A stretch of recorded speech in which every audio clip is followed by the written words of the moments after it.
For NJ Vance Media, I am Connor Hughes. Well, the New York Jets won their fourth game of the season on Thursday night. A commanding one. I know two late scores by the Buffalo Bills might paint the picture a little bit differently, but really the Jets controlled this one throughout. The final score, 34-21.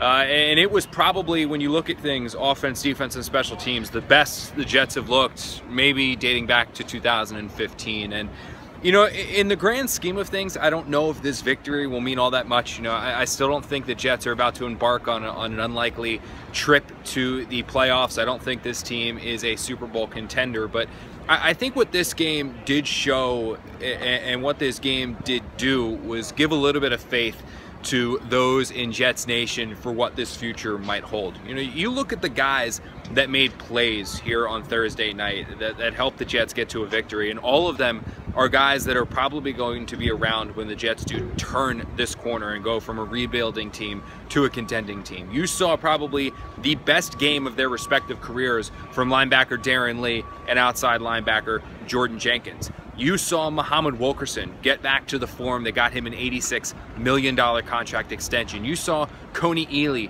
making plays. You saw Leonard Williams making plays. You saw Jamal Adams and Marcus May combine for what might have been the official turning point of the game when they forced that fumble on the Bills tight end O'Leary, which halted kind of Buffalo's one chance to get back in this game.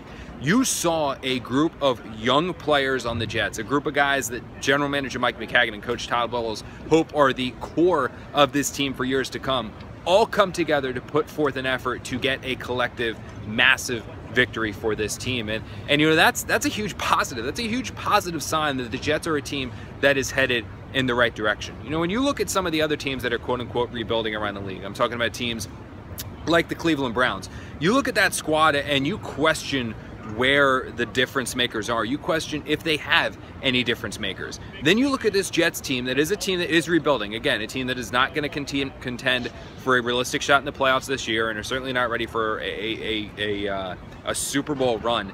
But you look at this squad and you can see the pieces on this team that you know that there's the potential for a future. Like I said, Darron, who looked dreadful the first 2 weeks, is turning into one heck of a player for this squad. Marcus May and Jamal Adams, Austin Seferian-Jenkins making plays. I mean, you've got a young nucleus of players that you can turn around and say, you know what? Those are guys you can build around. Those are guys that can be a core group that helps this team get to the next step. And you know, look, there's still a long way for this Jets team to go. They still got a lot of things they've got to accomplish, a lot of things they've got to do, and some holes that they still need to plug. But I think when you look at games like Thursday night, when you look at victories like the Jets had over the Bills, it tells you that the future is bright. For NJ Vance Media, I'm Connor Hughes.